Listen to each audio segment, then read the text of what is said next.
we've been doing these shows now for quite a bit, and I have to say, this one had me, whoa, I was so nervous because I've been a fan of yours for over 4 decades. And you truly are. The word iconic, people use it very often. And really, like, come on, guys, back it up. When you talk about icons, you have to back it up. And the history of Harry King, just the name alone makes you go, wow, Harry King. And it's not my Like, real name. it's not your real name. Yeah. Oh, come on, Harry. My name Don't is burst the David. bubble. My name is David. And when I was living in London, I was David at Michael John. I was born David. And when I moved to New York, I worked for this big shop with 39 hairdressers.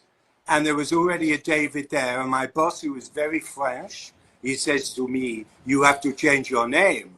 We have a David here. So I thought, well, I don't want to be a Charlie. I didn't like the name Henry. I said, what about Harry, King Harry? He said, yeah, great. So I became Harry King. And 5 months later, I'm working for Vogue with tons and tons and tons of credits. I could never change my name back. And that's how Harry King was born. But I'm David to my friends. How did you get started in this, Harry? What? How did it all begin? How did what all begin? How did your entire journey, your career, how did it begin? What made you become a hairstylist? An auntie said to me, I was 15 years old and I was in my grandfather's shop, and my aunt said to me, what are you going to do with your life? And I said, I don't know. She said, you should be a hairdresser. You'll make a lot of tips. And I didn't go to school the next day. I went out looking for a job. And the end of the week, another auntie came over with something called the Hairdresser's Journal. And in the back, it had classifieds. So I picked out a place, gave them a call, went in for an interview. They interviewed me. And the following week, I started work. And I didn't know my arse from my elbow. And my first wage packet at the end of the week was £2. That's like $5. And I was so excited, I got the packet and tore it in half. I tore the 2 bills inside in half. I'd never gone to, well, I did some work for my grandparents, selling clothes in a market. But being a hairdresser, it was my auntie, God bless her, who said, you should be a hairdresser. Well, wait, so you had never cut hair before? You just grabbed some scissors and started cutting? First, and when you're a junior, you're not cutting hair. You're sweeping the floor. You're wiping the mirror. You're washing out the backwash. You're making coffee for a client. And once a week, they had model night where you practice, and the senior staff is there teaching you what to do. But cutting was never in the beginning. You're learning the basics. It took me 6 weeks to learn how to shampoo. It took me quite some time, but I practiced and practiced and practiced on my family, all the women in the tennis club, and that's it. Practice and practice. Now, how did you end up with David Bailey? That to me, listen, there's 4 photographers that obviously, 4 masters that you have collaborated with. And these are 4 masters that are very dear to my heart. I mean, masters. Well, I only worked with David Bailey 3 times when I was in London. And I wanted to get my boss, Michael, who was like the top hairdresser in the UK. And Michael couldn't go, so he sent me out instead. And that's how I worked with him. And then I came to New York. So I wasn't able to build up a relationship with Bailey. I worked with him 3 times. I worked with Barry Ladigan a couple of times. Bill King a few times. Then I moved to New York. And then I worked with all the masters here, like Avedon, Irving Penn, Deborah Turner, Wagenheim, everybody. Now, I don't believe anyone has as many cosmopolitan covers as you do, and obviously, um, Francesco Scavulo. Speak to me about that experience, because I mean, a true master. And you know what? On a side note, I need to ask you because I never asked him this. Did he only have one hat, or he had many hats? I haven't a clue. I always wondered. He had more than one hat. Okay, He was, I'm pretty, you know what? When you, whatever photographer you work with, and I'm sure every top hairdresser will agree with me, you adapt your style slightly to please the photographer and the magazine. When I was working for Cosmo, I did nearly 100 Cosmo covers worldwide, and I did nearly 70 Vogue covers. And so it's like Vogue isn't Cosmo, isn't Harper's Bazaar, isn't of course. other stuff. So it's what you're doing to make sure that the concept for the magazine you're working for, and I had also developed my own style. So I was pushing that in because when I came to America, I was doing undone hair and it hadn't been done yet, natural hair. So the editors loved it and the magazines loved it because it was fresh, new, and as Grace Mirabella, editor-in-chief of Vogue, said, this is modern, this is how I want all the girls to look. So, question, did you ever go off script and say, you know what? I want to do this and discuss it with the master and the editor, and they just say, you know what, Harry, just do you. Well, Was that ever an opportunity like that? I did me in the beginning. I didn't discuss it. They hired me because they wanted what I did.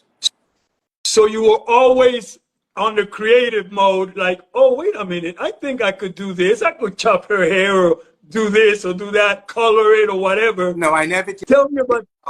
I cut hair a certain way, and it's what I did. I never thought I think I could do it. I did it. It was my style, and the same as there are other great hairdressers that all have their own individual style.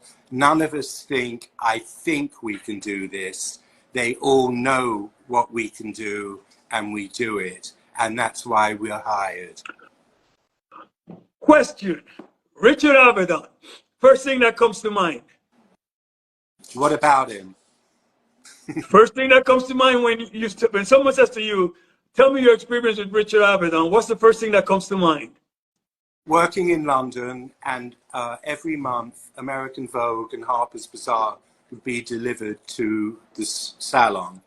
And my boss, he would call me over to go through the magazines with him. And then we'd see Avedon's pictures of girls jumping across the page, and fabulous hairdresser Ara Gallant, who did the best hair in the world. I remember Ara Gallant. The girls did their own makeup too. And so I thought I'd love to go to New York and work with Richard Avedon. And so when I came to New York and I started working for Vogue, he wasn't the first one I worked with. He was like the fourth or fifth American Vogue photographer. And incredible. Then I worked with him, and it was a bit of a disappointment because it wasn't a fabulous sitting.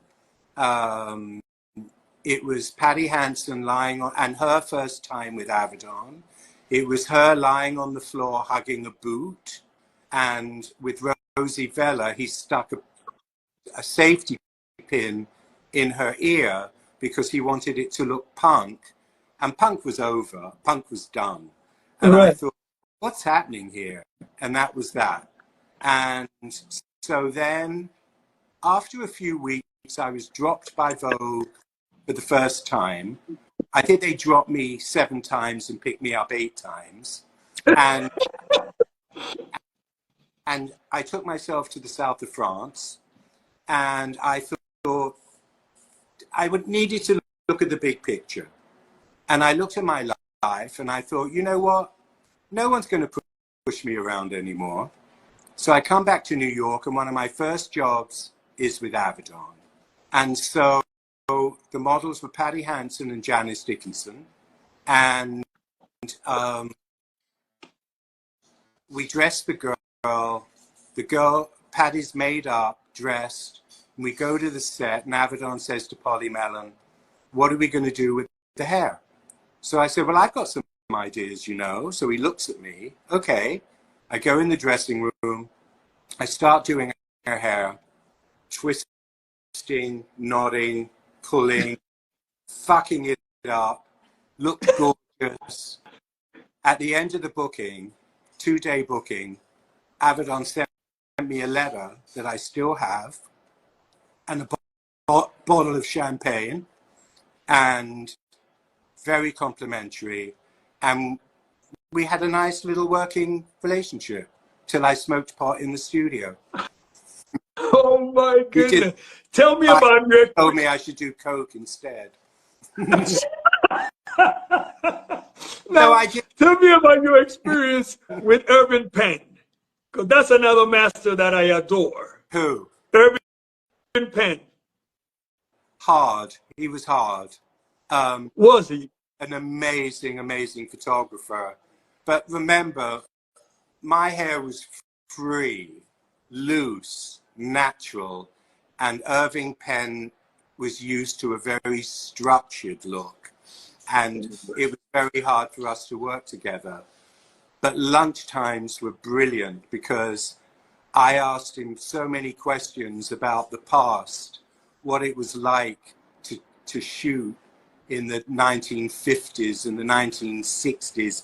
And he loved that. And we had like wonderful, wonderful conversations. So I had to bite my lip a bit because the very first time I worked with him, I told him he was old-fashioned. Oh my God. Yeah, exactly. And but we had some kind of working relationship. Like I'd go into the studio and he would say, "Oh, it's you."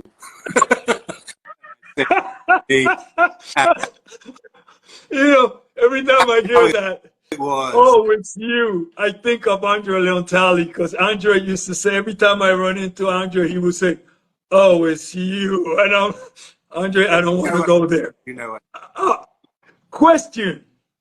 Studio 54. How could I not answer that ask that question? Worst place in the world. I'm joking. My I'm joking. It no, was really. fabulous. Tell me. I went to opening night, and I went alone. I didn't hear much buzz about it. I showed up, few people waiting outside. I went in. The music is boom, boom, boom. I look around. I go upstairs, top floor, which is like top floor of the theater. It was totally empty up there. Front row, beautiful girl giving a beautiful boy a blowjob. And I thought, you know what? I like it here. I go down the stairs. I'm bumping into everybody I know. I'm dancing, dancing, dancing. And I go on my way out. A woman sitting behind a desk says, "Do you want to be a member?" And I thought, yeah, I'll be a member. So I get my membership card. And then I go home, and I went to Studio 54 a lot. Loved it. Now, okay, now you just told me something that I wasn't aware of, because I was a regular. I never knew there was such thing as a member. No, you know what? It never really took off. There Yeah, are I lots of think so. members. No one ever asked you for a card.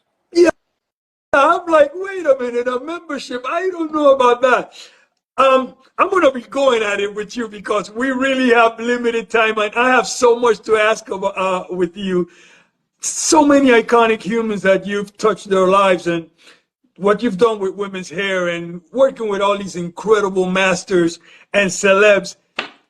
Raquel Welch, are you kidding me?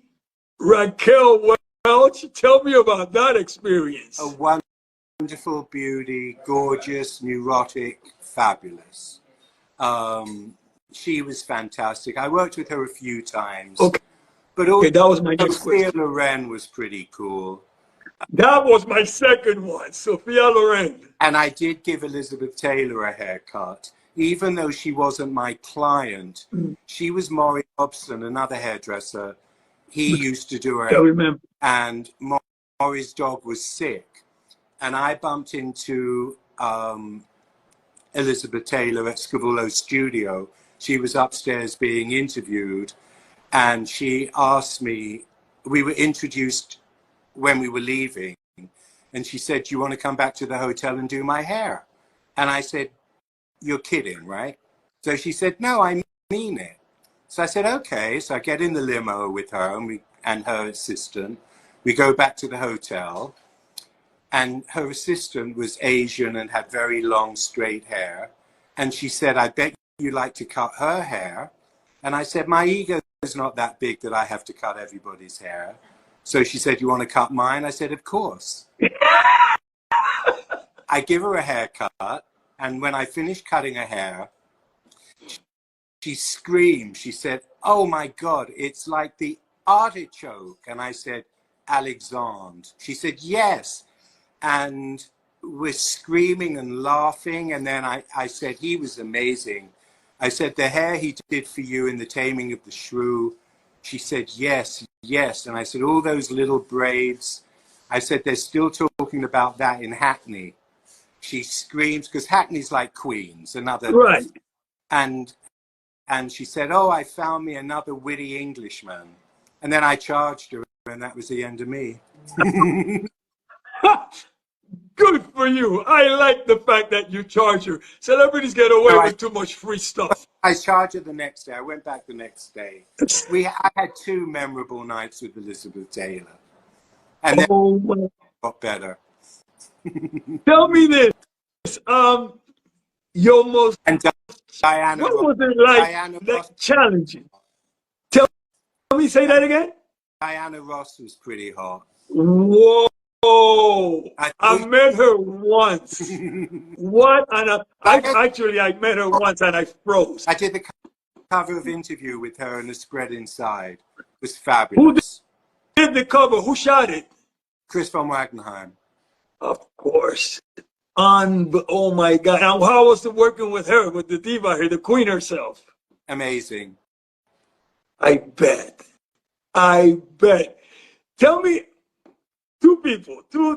listen, 3 names that when I came in this industry, there were 3 girls that, like my crushes, okay, as young, aspiring fashionista, Nancy Donahue, Patty Hansen, Alba Chin.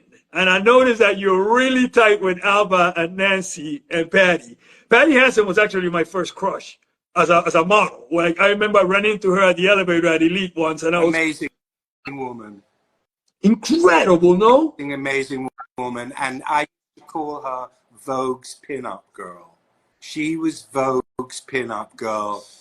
So hot, so sexy, fabulous. I met her on my second shoot in New York. I told you how to perm your own hair. Same with Rosie Vella. Rosie Vella hadn't gone to Vogue yet, nor had Patty. Both. Rosie was gorgeous. Patty, Unbelievable. hot, hot, hot. Then I met We stay in contact. Nancy, I do speak to her often. met Nancy in Paris, 1980, British Vogue shoot. And I met Alva in Boston, 1972, 73. I was there on holiday visiting family, and I met her at a small party in the evening, and she told me she was going to go to New York to be a model. And I said, "Lots of luck." So, of course, over the years, she's twisted it around, and she says, "Oh, yeah, you said to me, lots of luck." And so we always laugh about that. Someone in the comments said, please ask Harry about his favorite quote. I don't know what that means. His favorite saying or quote. Do you have a favorite saying or quote? No. You don't, right? Okay, because I think I would have known that by now. So Hold on a minute. What? Remember you were telling me about like the past. Oh, well, it's not a quote. I've just been told, because I was talking earlier while we were trying to set up. I was saying that in my time, it was a wonderful time. And the kids today, it's their time, and it's a wonderful time for them. It cannot be compared. I grew up in the time of film. They grow up in the time of digital. In 20 years' time, everyone who's working then, it will be their time. No one should ever say, my time is better than yours. It is for us. I mean, my time was brilliant. The photographers that I worked with, the models that I worked with, but the people who are working today, it's their time. And kudos to them, bravo to them, to all the people that are working today. You're all fabulous. Wow, that's you know what? That's beautiful. That is a beautiful, and it's you know what? It's so true. It is so true. Um, you know, one of the beautiful things about the era stories is shining the light on the ones who paved the way and the creators, people like yourself. And we don't want to forget any of you and your contributions. It's not right because you paved the way for what's happening today. People copy, people get inspired by the work Oh, that copying people is like, the highest form of flattery. which I agree, And which you I do agree on know that. that I'm working on. But you know, to think of the models, the celebrities. I mean, geez, for crying out loud, you work with Gia. I mean, come on, Gia, tell me about that So I'm experience. working at Scavullo's studio, and this girl comes in. She was picked up by Sean Burns, who was Scavullo's boyfriend and stylist. I And remember, Sean. yeah, and he told Gia, he met her at the Mud Club, and told her that she should come and let his boyfriend meet her. So she comes in and she's wearing her leather jacket, her white shirt, her jeans, her boots. And we finish doing what we're doing. And Scavullo says to Gia, get on the set, get on the set. She gets on the set and he starts taking pictures of her. And I saw a star was born. Gia was fabulous. And after that, maybe a month later, I think I did a Cosmo cover with her. I believe And you did. I did about 5 Cosmo covers with Gia. I did Vogue with Gia. Fabulous, fabulous model. Fabulous. And she came to my apartment. I took pictures of her in my apartment. She'd hang out. She'd come over sometimes with Sandy. And there you go.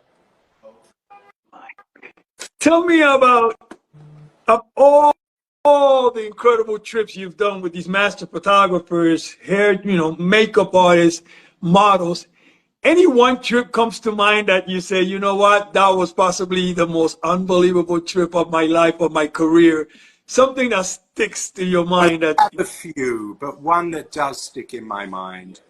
I went to a place called Petit Saint Vincent for Vogue with Polly Mellon, editor, Scavullo, photographer, Iman and Paddy Hansen, and a guy, I always forget his name. Sorry. And so I was going through a nude period, and I was doing hair, not all the time, but a lot of the time I was nude. Everyone could see my cock, everyone could see everything.